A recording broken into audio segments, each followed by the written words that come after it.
El grito del dueño de la boutique rompió la humedad penetrante de la mañana. ¿Qué es esta chatarra? Retiren esto inmediatamente.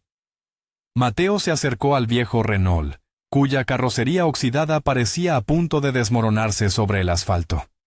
La pintura desconchada dejaba ver el metal, los bajos estaban podridos, y un guardabarro se sostenía por la gracia de Dios, y un trozo de alambre.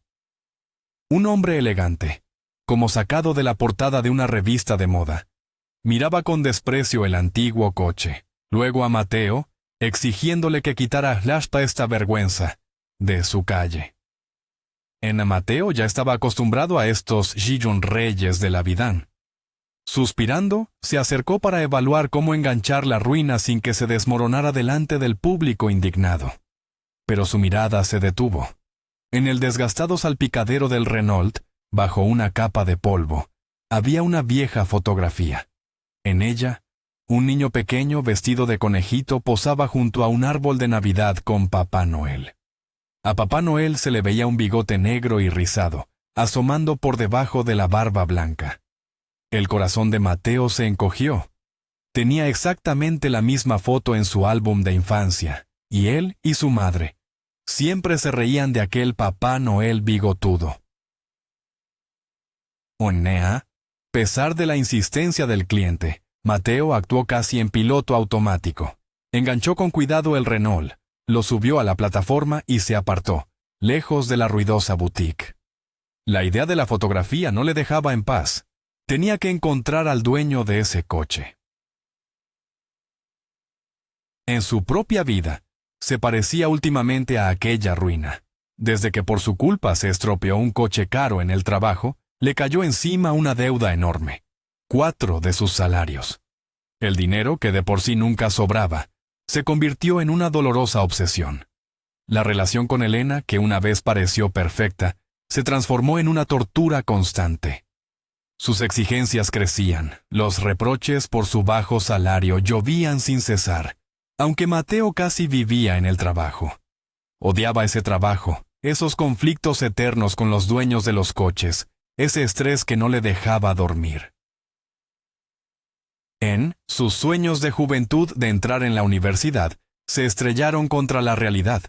Para una buena educación se necesitaba dinero, que una madre soltera simplemente no tenía.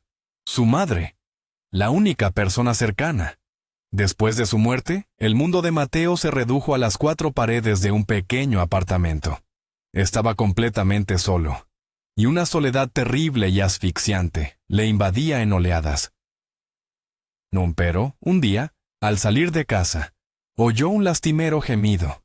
Detrás de los cubos de basura, acurrucado, temblando de frío y lluvia, había una pequeña bolita naranja que le miraba con ojos suplicantes. «Pobrecito.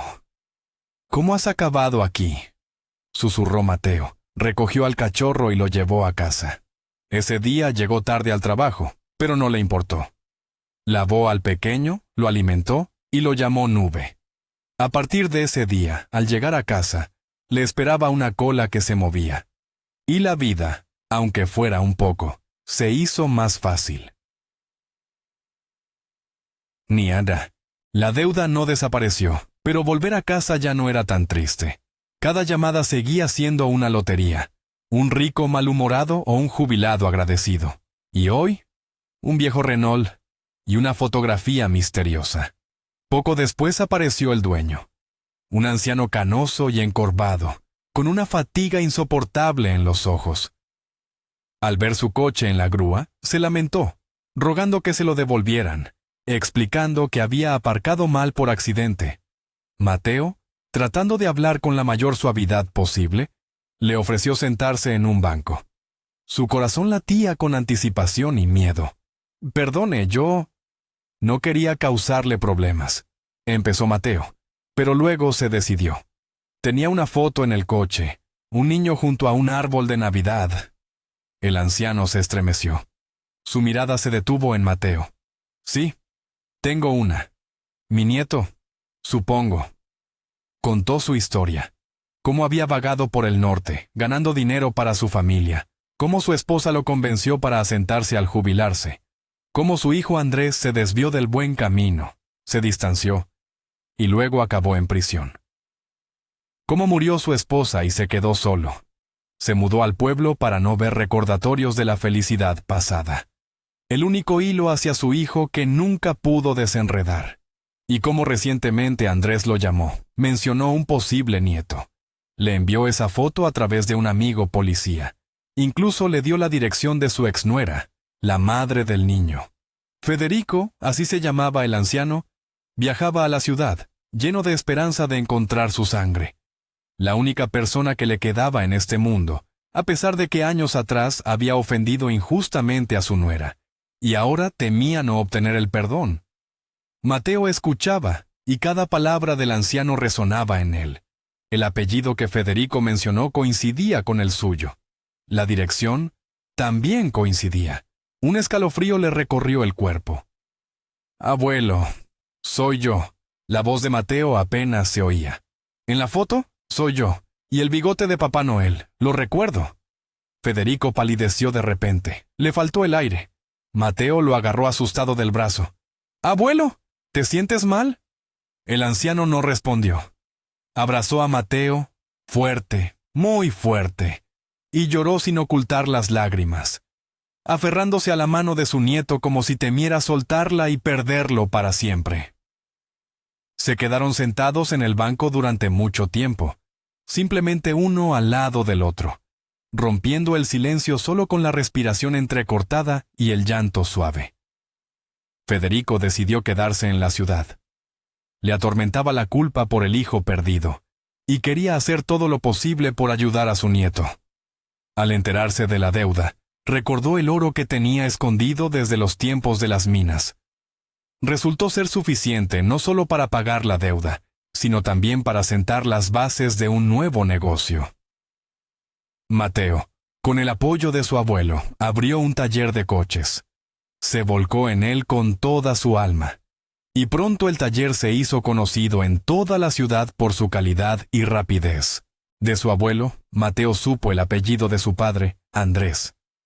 Encontró su tumba y se sentó largo rato junto a ella, mirando el nombre desconocido en la piedra. Un hombre que nunca había visto, pero cuya sangre corría por sus venas. La idea de ir a visitar a su padre, a la cárcel, le inquietó durante mucho tiempo. Algo le atraía hacia allí. Cuando por fin se decidió, no sabía que no iba solo al pasado, sino al futuro. En el tren conoció a Clara. Ella también iba a la misma prisión, a visitar a su padre. 2 días de viaje, 2 personas solitarias que por casualidad se encontraron. Mateo no pudo evitar cuidar a la chica frágil y un poco triste. Le traía té, la cubría con su chaqueta en el andén. Iba por un día a ver la sombra del pasado, pero encontró algo increíble en el presente. El viaje de vuelta fue triste. Echaba mucho de menos a Clara. Ella se había instalado en su corazón. Recordando sus errores en relaciones anteriores, Mateo tenía miedo, pero entendió que nada lo detendría. Se había enamorado perdidamente. Cuando Clara regresó, Mateo ya la esperaba en el andén 1 hora antes con un enorme ramo. La emoción le ahogaba. La vio salir del vagón, y las palabras brotaron solas de sus labios. «Te he esperado todos estos días. No dormía por las noches. Sé que suena tonto. Nos conocemos solo un par de días. Pero quiero que seas mi esposa». Lo soltó de una vez, justo al lado del vagón. Clara se sonrojó, bajó la mirada. Yo también pensaba en ti a cada instante, y no creía que nos volveríamos a encontrar. Mateo se desconcertó. ¿Eso significa que no? ¿No estás de acuerdo? Entiendo, es demasiado rápido. Ella levantó la cabeza, lo besó tímidamente en la mejilla. Estoy de acuerdo, yo sin ti tampoco me sentía muy bien. La boda fue modesta, pero increíblemente cálida y alegre. Por parte de Clara, solo un par de amigas cercanas. Su madre había fallecido hacía tiempo, su padre estaba en prisión. Por parte de Mateo, algunos amigos que ahora trabajaban en su taller y, por supuesto, el invitado más importante, Federico. El fiel Nube también estuvo presente. Enamorándose de la joven dueña a primera vista, se pasó toda la noche recostado a sus pies. Era su nueva familia, construida a partir de los fragmentos del pasado. Un año después, vendieron los apartamentos de la ciudad y la casita del abuelo en el pueblo, comprando una casa grande y luminosa. En una planta, habilitaron una amplia habitación para Federico con todas las comodidades.